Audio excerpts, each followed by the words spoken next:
Now. Before you heard the sound. Now.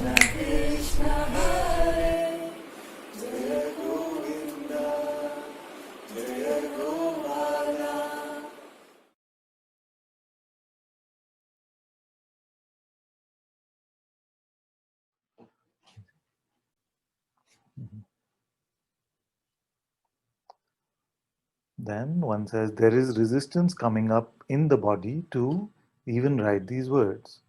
Last night, mind stream was constant, burning and such, even now.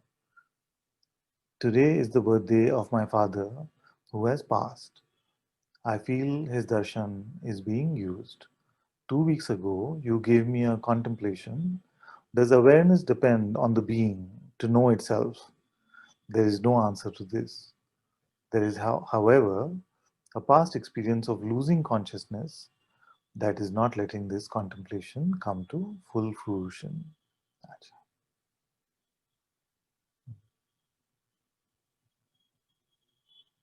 In that, you see, in that experience, don't take it as if it is negating the contemplation. Even to be able to say, I lost consciousness, is actually the answer. Is actually the answer to my question. And see if you want to use this, and if you want to come up, you can raise your hand and we can look at this. So the contemplation that you brought to me 2 weeks ago, I couldn't even grasp it to ask it. Like the words didn't even make sense to me at all. I had to keep reading it. And it was to be aware, are you dependent on being? Like is awareness dependent on being to be self-aware? And I think I was meshing awareness and being as one. And so the difference, like the question makes it sound like there's a separation, like two things. And I think that's where there's confusion because when I've lost consciousness a few times in my life. And when I lose consciousness, there's just nothing. Like there's just, I am nothing. Yeah. But I don't know that I am nothing until consciousness returns, which is why the question was, it felt like we need being to know that there is just nothing. Does that make sense? Yes. But let's really look at this. No? So it's like saying that there is a sense of existence, you see, and that sense of existence, it goes away, you see, and there's nothing there, you see, just nothing, no? And sense of existence again, you see. Then if that was so, then how would you know that that state in the middle of the two sense of existence states, that state in the middle that there was nothing, actually happened? And that's the question I've been asking myself. Yeah. So, like, there must be awareness in that moment of nothing. There must be Yeah. something knowing the nothing, but maybe it just can't express the nothing until there's Yeah. something. Yeah. Maybe that's what I'm The, confusing it with. the expression is not what I'm concerned about at the moment. No? So obviously the infrastructure, as I call it, to speak and the expression in any way only arises in the presence of being and existence. You see, and we can also say also only say that, oh, existence and non-existent don't matter, only within existence. So I'm well aware of the inability for any conceptualization and verbalization to happen unless there is a sense of existence. But at least that much seems to be clear to both of us, that to even be able to report so clearly that there was just nothing, you see, and who saw that there was just nothing? Not who is reporting, but who saw, quote unquote saw, because It is not sight. You see, who is aware that there was nothing? Who was aware? There was just nothing being aware. Yes, and that nothing is the pristine you.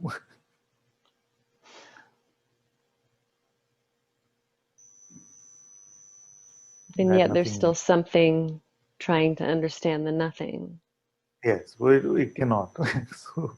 so, so either we can surrender it, or we can wait for that one to be fully frustrated and burnt out. Either way, it it cannot understand it. Right. Yes. Okay. If it was Thank you. that, if it was understandable, you see, what can we understand?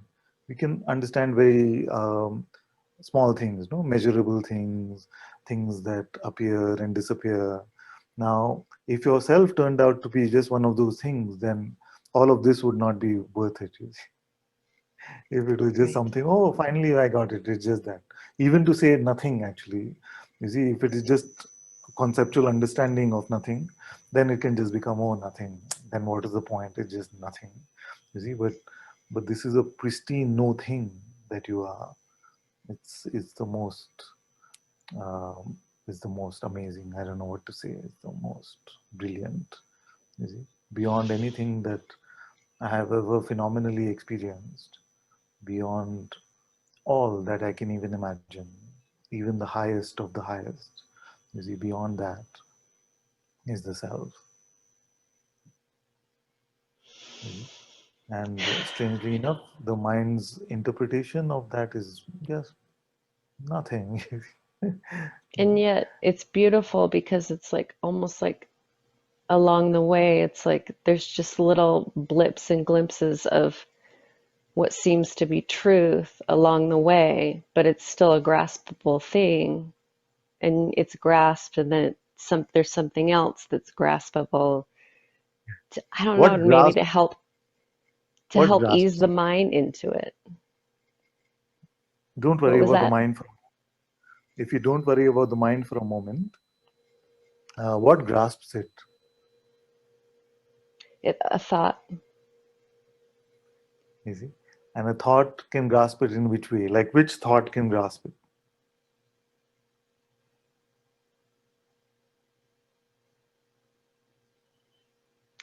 It's almost just like a sensation combined with a thought that's seen.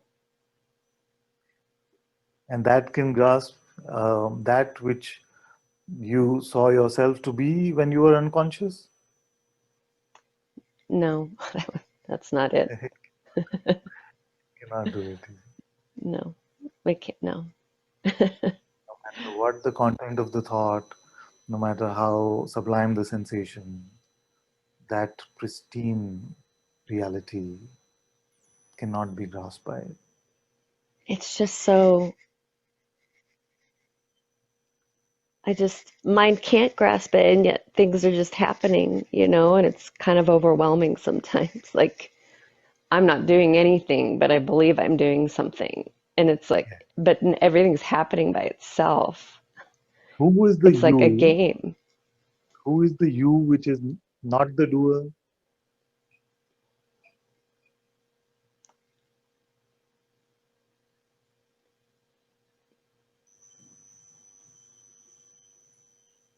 It's just seeing, like, there's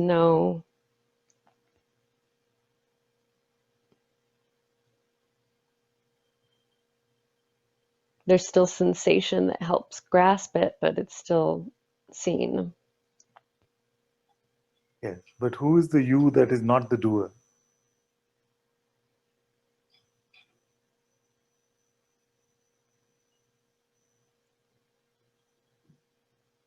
Just here, like, there's no answer. Because what has happened is that, and it's very popular in Advaita actually, that you can say, but I don't control anything, I don't do anything, but we're still referring to ourselves as the non existent one. And obviously, the non existent one can't do anything, get anything. So, so that reference point goes away. You see, Okay. that reference Yeah. point goes away. And then what remains?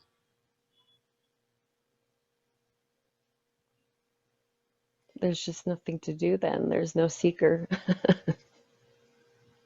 So as the seeker goes away, then what remains?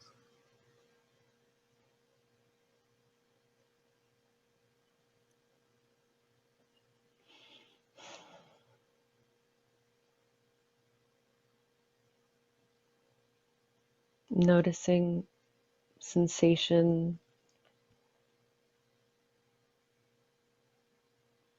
So suppose such Just here. sensation also went away, sensation also went away, which it will, then what remains?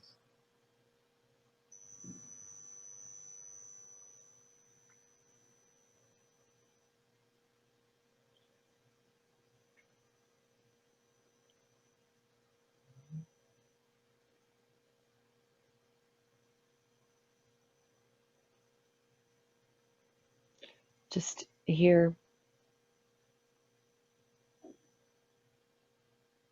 Now, I don't know if you can walk with me now here.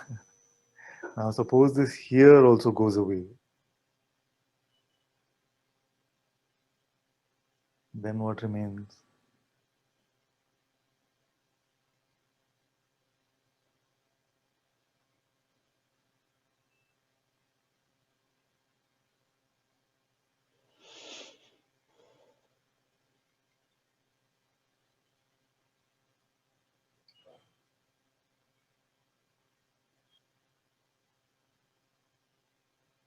I don't know.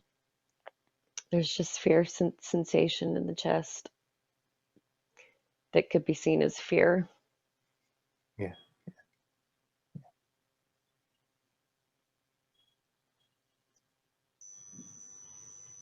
It's important to come face to face with this fear.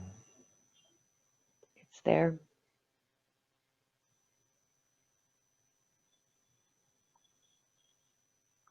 Who is hurt by it, affected by it?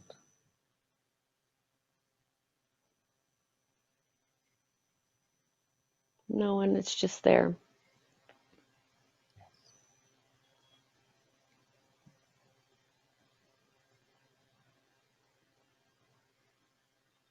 I've been avoiding it my whole life, Yes. but it's just In a way, sensation. yes, yes. In a way, that is symptomatic of the entire human condition. All of us have avoided this fear, the fear of the unknown, the fear of death, the fear of nothingness, the fear of dissolution.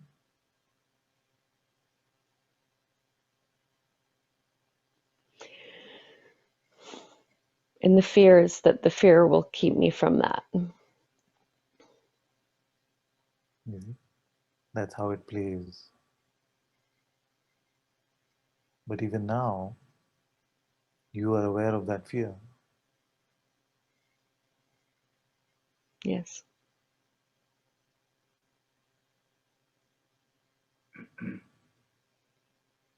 How big is the fear in relation to you?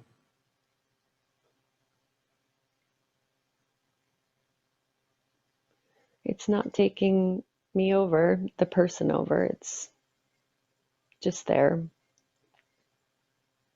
Yes.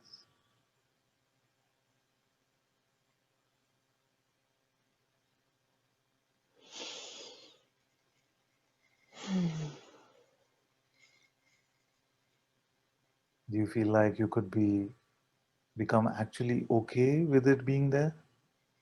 Yeah, it's not so bad. Yes.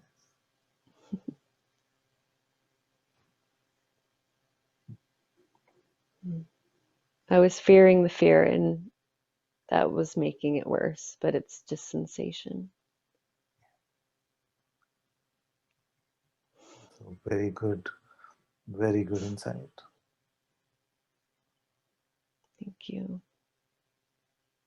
Because this is the number one in this play of the human condition. This fear, this wobbliness you see, um, is the most potent distraction away from the simple self recognition.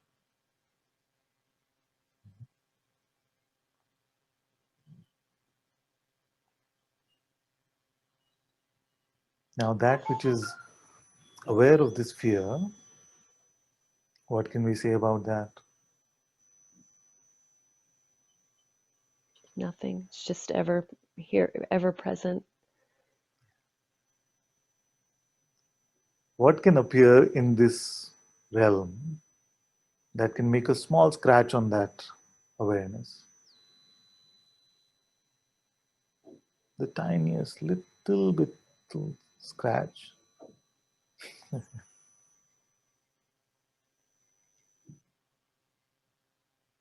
Nothing. If the biggest fire came, biggest fire, won't that burn it a bit? A little bit?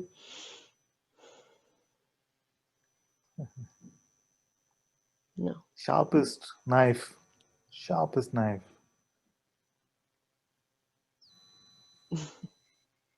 No. No.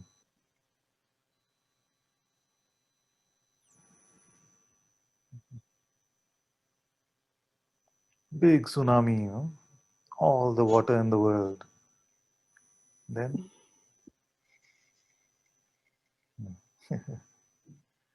somebody was just asking, what's so amazing? No? What's so amazing about ourselves? Isn't this amazing? That the strongest forces in the universe can come and try and attack ourselves, but the self cannot be scratched even a little bit. Timeless, deathless, birthless. That which is before I am, that which is untouched through this entire play of millions of lifetimes. All these universes can come and go in our realm of perception, millions of dreams we have had, but the self has remained untouched. What can be more magnificent, more innocent, more pristine than that?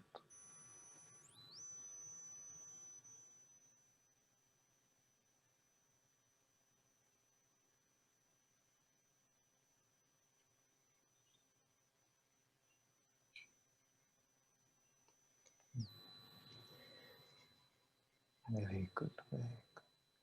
Thank you. I'm just enjoying today's satsang very much.